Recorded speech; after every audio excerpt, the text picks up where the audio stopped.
Hi guys, Happy New Year. In this video I'm going to be talking all about realestate.com, why it is not the place to be looking for properties, why it is not the place to be doing suburb research, and why it is not the place to be educating yourself on property investment.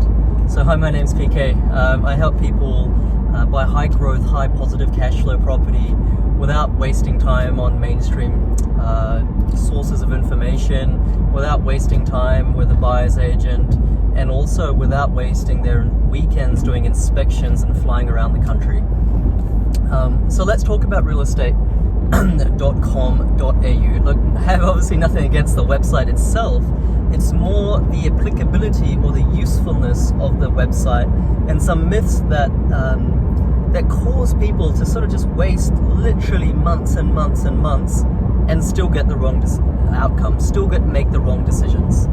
So the first thing that people, and you know, this might be you're thinking about property investing or you're looking for your next property, you've been spending every spare minute you have on realestate.com. You know, there's a whole bunch of suburbs that you think that you might know that people have been saying might do well, and you've been spending, you know, all of your weekends or perhaps after work, you know, kind of late into the night once the kids are asleep, going on realestate.com and just kind of looking at different properties, seeing if they're good, not really knowing what to look for, and just kind of going around in circles, making it more and more confusing and just wasting time. So the first thing that realestate.com.au, or domain for that matter, is not good for is suburb research. There is no way on realestate.com where you can take 10 suburbs, let alone 100 suburbs, let alone all the suburbs within a city or town, let alone all the suburbs within the country, and put them side by side against each other and analyze them. That's what you need to do in order to actually pick the best suburb. If you're happy just to kind of take a punt, just to kind of, you know, throw it out there and see what sticks, then this video is probably not for you. But if you're someone who wants to optimize what they do, someone wants to actually go about it more scientifically, more clinically, and survey all the options that you have in terms of suburb selection, not just 2 or 3, then realestate.com really doesn't allow you to do that. I mean, there is no way that you can go through on realestate.com.au, you know, 10 suburbs, 20 suburbs, 100 suburbs, you know, within a reasonable amount of time, and do that for all the data points that you need to be looking at. It really just gives you some high-level stuff like, you know, vacancy rates for a suburb, historical growth, you know, whether it's 3 bedrooms that are typical or 4 bedrooms, maybe 4 or 5 other indicators. But none of that in of itself is any useful in order to actually predict growth. And more importantly, the combination of growth and positive cash flow. Just because the vacancy rate's low doesn't mean that growth is going to occur. You could have vacancy rates less than 1% for 5 years and still have flat growth. There's so many instances of that. You just need to look at around Logan City Council or Ipswich to say that, you know, vacancy rates has no correlation with capital growth. But this is what people think, that, you know, realestate.com is a good source of information. It's a good source of information, but it's not a good source for research. You can't take all that data in any sort of coherent way and make sense of it if you want to be scientific. Alright, so that's number one. The second reason why realestate.com.au is really putting you down the wrong alley is something I actually heard from a client of mine. I won't name who he is, but when he leaves his current job, he might want to do a video on it. So he works for Rupert Murdoch, not directly, but, you know, in a roundabout sort of way in that company. And of course, Rupert Murdoch owns about 80% of the media in Australia, amongst other places in the world.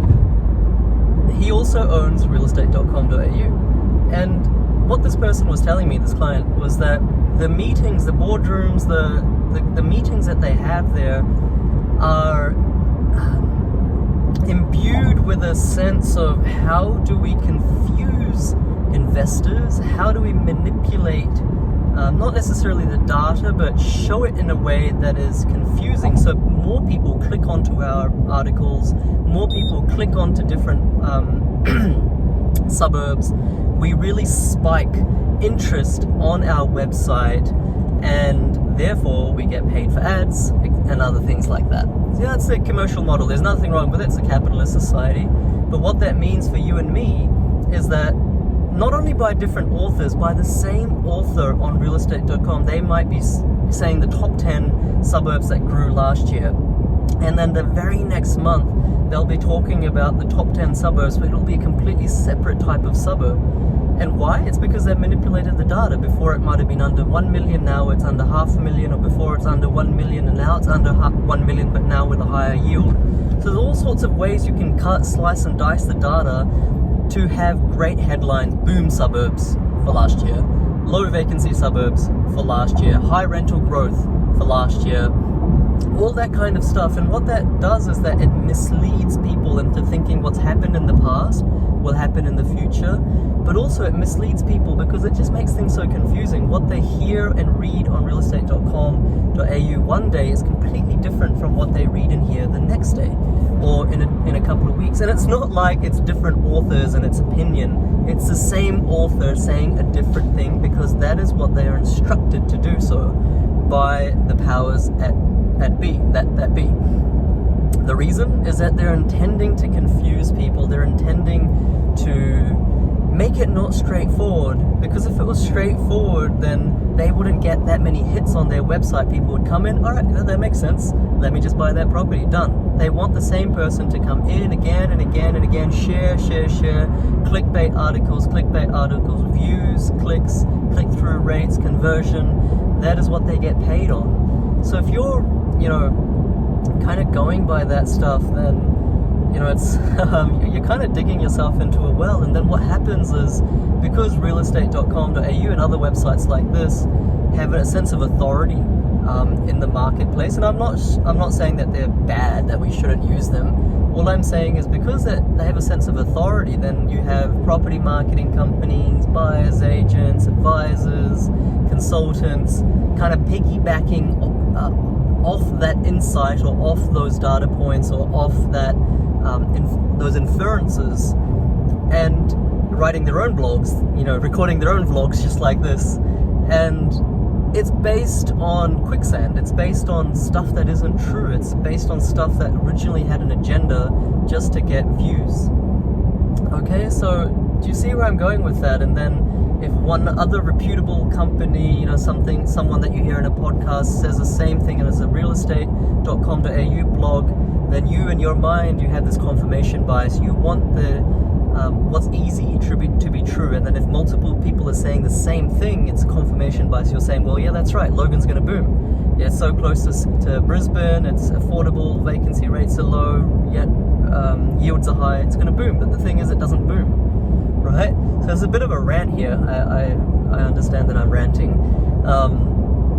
But this is the fallacy that people get sucked into, just watching all this content, getting confused, going around in circles, and then saying it's all too hard, I'm just going to have a stab at the dark. It's a waste of time and effort, and it doesn't get you to the result that you need.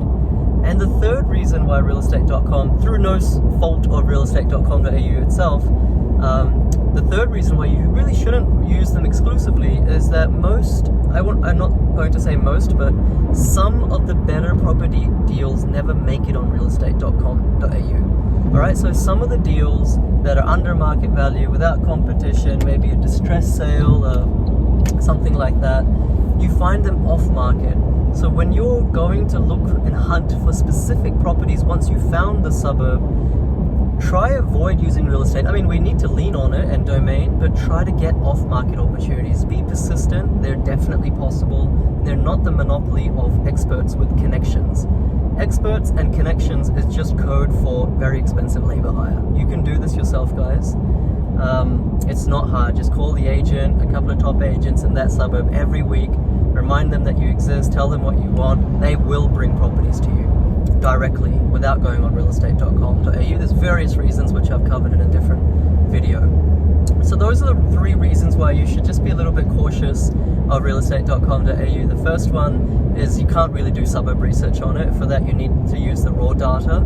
And even if you go to other sources like RP Data, CoreLogic, once again, that's also not so useful for suburb research. It's not like we're going to print out 100 PDF reports with bar charts and pie charts and kind of plaster them on our wall and see which suburb is the best.